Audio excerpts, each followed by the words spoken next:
Hai, kembali lagi bersama teman hayalan. Kali ini saya akan kembali mendongeng sebuah alur cerita film untuk menemani kamu yang lagi carousel. Kali ini saya akan mendongeng sebuah film pahlawan super dari Indonesia nih guys, yaitu seorang laki-laki yang mendapatkan kekuatan super setiap kali dia tersambar petir nih guys. Film ini berjudul Gundala.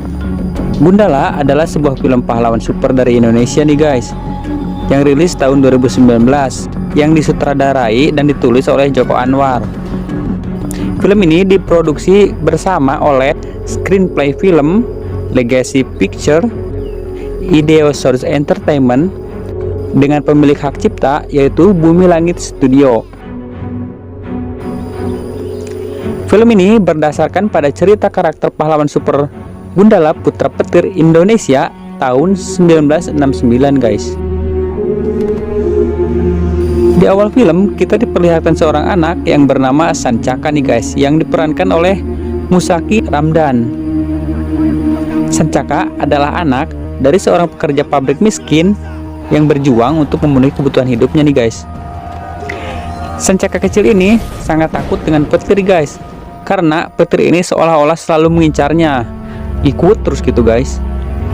Ayah Sancaka yang diperankan oleh Rio Dewanto memimpin teman-teman buruh pabriknya dalam sebuah demo kepada pemilik pabrik nih guys, minta naik gaji gitu, gajinya kecil.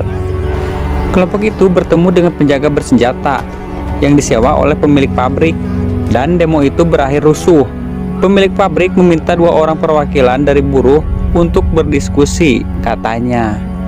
Ternyata perwakilan tersebut disuap nih guys untuk membunuh ayah Sancaka. Pada demo kedua, ayah Sancaka dihianati dan ditusuk oleh temannya yang sudah disuap oleh pemilik pabrik, lalu meninggal.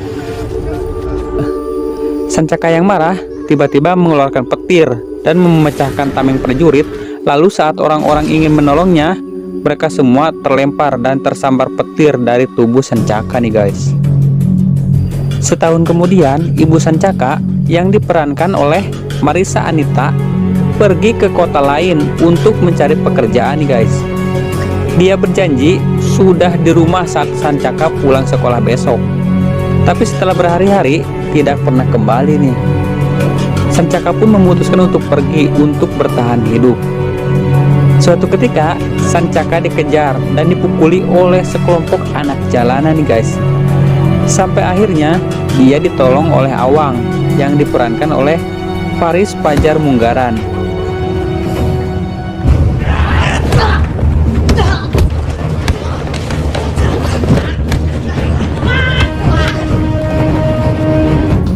Lalu Sancaka tinggal bersama Awang selama beberapa hari, dan Awang memberi pesan kepada Sancaka agar tidak ikut campur dengan urusan orang lain jika dia ingin tetap hidup aman.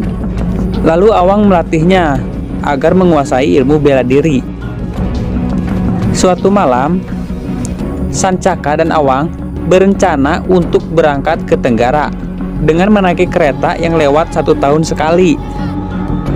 Ketika ada kereta lewat, Awang berhasil melompat, tetapi Sancaka tidak bisa mengejar kereta tersebut dan berakhir ditinggal sendirian lagi nih guys. Aing mah dedeh tenggo enggo. Singkat cerita, Sancaka sudah dewasa nih guys, dan diperankan oleh Abimana Arya Satya, bekerja di sebuah pabrik percetakan.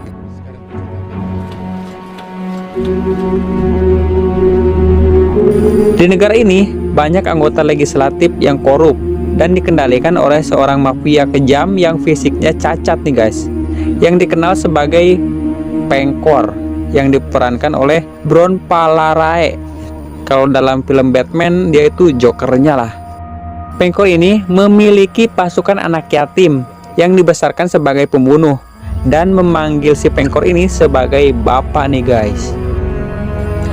Pengkor mendapat perlawanan dari anggota legislatif bernama Ridwan Bahri yang diperankan oleh Lukman Sardi. Pengkor dan anak buahnya melakukan rencana jahat nih guys, dengan cara meracuni persediaan beras nasional yang bisa mempengaruhi otak janin, membuat anak yang lahir tidak dapat membedakan mana yang baik dan mana yang buruk nih guys, serta mengacaukan moral mereka. Pengkor sengaja agar tindakan tersebut terekam CCTV dan dirilis melalui media. Hal ini menyebabkan kepanikan massal nih di masyarakat, yang kemudian menuntut anggota legislatif untuk meloloskan penawar racun yang sebenarnya belum teruji untuk dibagikan kepada publik nih guys. Perdebatan ini membagi Dewan Legislatif menjadi dua kubu nih guys. Kubu Ridwan ingin mengeluarkan undang-undang untuk mendistribusikan penawar racun tersebut, sedangkan kubu lain yang dikendalikan oleh Pengkor menentang pendistribusian penawar racun tersebut. Pura-pura menentang ini. Suatu hari nih, Sancaka membantu tetangganya Wulan yang diperankan oleh Tara Basro, anjir cantik cok, melawan beberapa preman yang mengganggunya.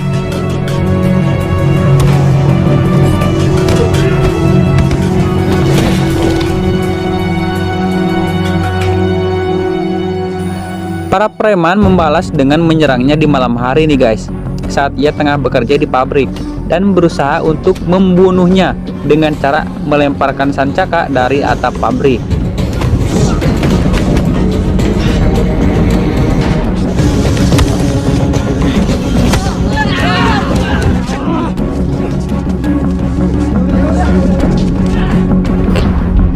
Setelah tubuh Sancaka jatuh ke tanah, tiba-tiba sambaran petir menghidupkannya kembali nih guys, dan memberinya kekuatan super, bukan Ponori ya guys.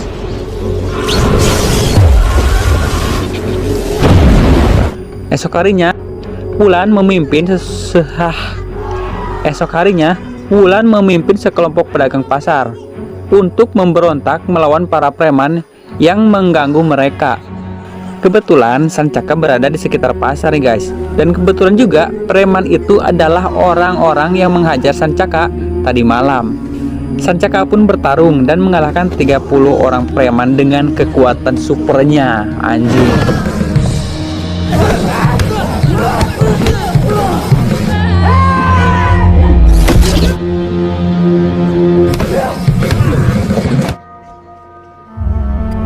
Malam harinya, Wulan dan temannya meminta Sancaka untuk membantunya melindungi pasar nih guys. Namun Sancaka menolak dengan alasan bahwa ia belum yakin bahwa dia adalah pahlawan. Temannya Wulan memukul Sancaka karena yakin Sancaka itu kuat. Di lain sisi, para preman membalas dengan cara membakar pasar nih guys.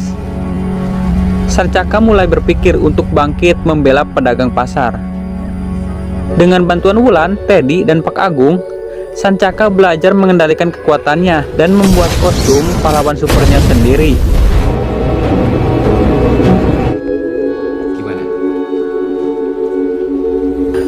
Sancaka pun mulai bertarung dan mengalahkan para preman. Hal itu menginspirasi banyak orang sebagai simbol harapan untuk bangkit dan berdiri bersama untuk mempertahankan diri dari serangan para penjahat. Singkat cerita, salah satu preman berkhianat dan memberitahu Sancaka bahwa mereka menyaksikan seorang pemain biola terkenal yang bernama Adi Sulaiman yang diperankan oleh Rendra Bagus Pamungkas ada di pasar pada saat kebakaran terjadi nih guys. Dia mencurigai Adi sebagai dalang di balik pembakaran itu. Singkat cerita, Sancaka menemui Adi dan bertanya kenapa dia membakar pasar nih guys. Tetapi Adi menyerang Sancaka dengan busur biolanya. Tato yang dimiliki Adi menunjukkan bahwa dia adalah anak buahnya Pengkor nih guys. Saat mencoba kabur, Adi tertabrak oleh bus yang kebetulan lewat. Bocos gini guys. Kematian Adi membuat Pengkor marah. Lalu Pengkor memanggil semua anak yatim piatunya yang ternyata menjadi agen mata-mata di banyak posisi di seluruh pelosok negeri nih guys. Anak buah Pengkor tersebut berhasil membunuh sejumlah anggota legislatif. Namun saat Ridwan akan dibunuh, tiba-tiba Sancaka muncul dan mengalahkannya nih guys.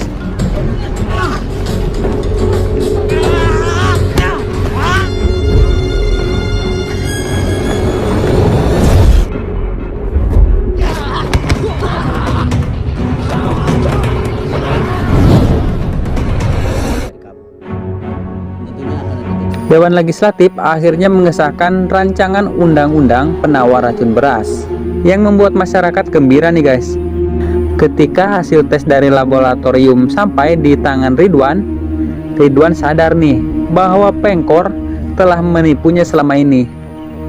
Beras yang telah terkena racun sebenarnya tidak mematikan, tetapi penawar racunnya lah yang justru sangat mematikan nih guys. Hal ini diperkuat dengan bukti bahwa perusahaan farmasi yang memproduksi penawar racun tersebut ternyata milik Pengkor nih guys. Anjir, aing sampai liar bikin alurnya guys. Lalu Ridwan menelpon Sancaka untuk memintanya menghentikan distribusi penawar racun tersebut. Kebetulan si Pengkor dan anak buahnya datang menemui Sancaka di pabrik nih guys. Pertempuran Sancaka dengan para anak buah Pengkor berlanjut hingga di atap pabrik nih guys. Di atap pabrik ternyata Pengkor telah menyandra Pak Agung, Wulan, dan Teddy. Di sini Kamal sempat menghipnotis Sancaka nih guys, tapi teriakan Wulan berhasil menyadarkan Sancaka nih. Ketika Pengkor akan menyerang Sancaka dari belakang, Ridwan datang dan menembak Pengkor nih guys. Lalu Sancaka menyusul sebuah mobil yang membawa obat penawar dan mencoba menghentikannya nih guys. Tapi dia justru ditembak oleh sang pengemudi. Tapi untungnya mobil tersebut dihentikan oleh wanita misterius yang mempunyai kekuatan nih guys. Waduh, apa ya? Sancaka pun memegang sebuah botol obat penawar dan menggunakan kekuatan petirnya untuk memecahkan semua untuk memecahkan semua botol obat penawar racun yang disebarkan di seluruh kota. Sementara itu, teman Pengkor membongkar sebuah makam kuno yang terkubur dalam dinding museum nih guys, sambil membawa sebuah wadah yang berisi kepala orang tua yang telah terpenggal dari tubuhnya. Oh, mungkin ini musuhnya dari Prima nih yang punya rawa rontek. Ia menggabungkan tubuh dan kepala tersebut dan membangkitkan Ki Wilawuk yang diperankan oleh Sujiwo Tejo, yaitu iblis yang kuat dari zaman kuno. Dalam adegan mid credit, Gundala bertemu Ridwan di atap gedung dan berterima kasih karena telah memberinya kostum yang lebih baik. Nah, ini kostum baru nih, Dari kejauhan, wanita misterius yang sebelumnya menghentikan mobil pembawa obat sedang mengamati mereka. Ia dipanggil oleh temannya sebagai pahlawan super Sri Asih. Sepertinya akan ada Gundala 2 nih.